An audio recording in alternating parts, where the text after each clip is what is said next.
Yesterday, we tackled that question of, hey, a green vote is a wasted vote because they'll never be the controlling party in the legislature. Okay, now we know that that's bunk. It's not a good idea. If you're green, vote green. Now, today I want to talk about a flip side of that similar issue, and it's this.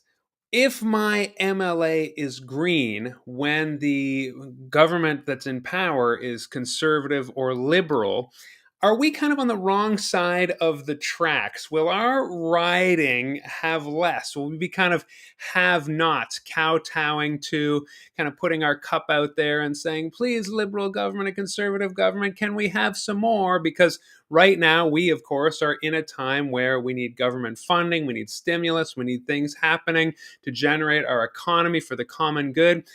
If you're in the wrong color party, are you going to suffer?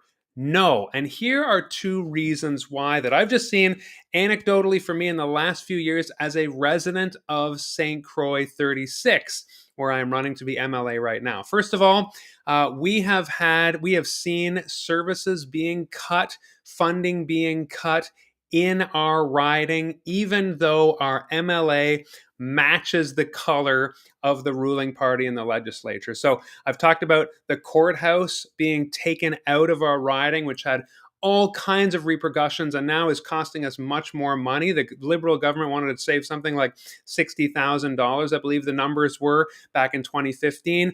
And our MLA was Liberal. What happened? Courthouse left. Our MLA did not protest, even though there were protests at his office. That's just one example back under the Liberal government where you had the right color MLA, and in fact, that MLA did not stand up to preventing the cutting of that crucial service. Since then, under a blue government, of course, conservatives, we have had a conservative MLA, and all I've watched in my time living here is seeing our services, nursing, our healthcare, our schools, our daycare centers, you name it, the shelters for the warming center, social services, just cuts, cuts, cuts, even though we have the right color. We got a blue MMLA and a blue government. So here's what I'm seeing is, in fact, a green MLA will stand up against and make a lot of noise for you to retain the services, saying these services need to stay in our riding, standing up in question period, standing up in the legislature, and exposing the damage that these cuts do. That brings us to the second point, real quick, with my last 2 minutes. Friends, here's something interesting you should know. A green MLA, when they are elected, they are not unelected. They do not lose an election in New Brunswick. What does that tell you? So, the Green Party, of course, has never been the party in control of the legislature. However, in 2014, David Kuhn was elected in Fredericton South. He won the election again in 2018 and again in 2020. I made a slip yesterday about 2022 election. There was no 2022 election. 2020. Megan Mitten in Memramcook Tantramar, she was elected in 2018 as the MLA. She won in 2020, of course, so that's two, and her vote share increased. The last Green MLA, the third one with a seat in the legislature, Kevin Arsenault, he won his election in 2018. He was elected again in 2020 with a larger majority in Kent North. And so what are we seeing? We are seeing Green MLAs working super hard, even though they are not part of the party that has control.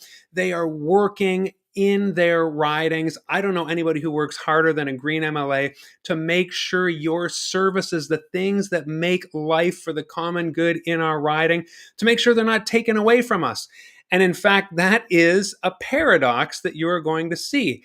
Maybe when you have a government in power and your MLA is that same color, when the cuts come, there's not going to be a protest. It's going to happen without a whimper. The Greens will not let that happen. We will protect affordability. We will protect hospitals and schools and our unhoused and our food supply. That is what we are working for and fighting for. Those are the 5 priorities that I have for our riding, and I am not going to let those things simply be taken away.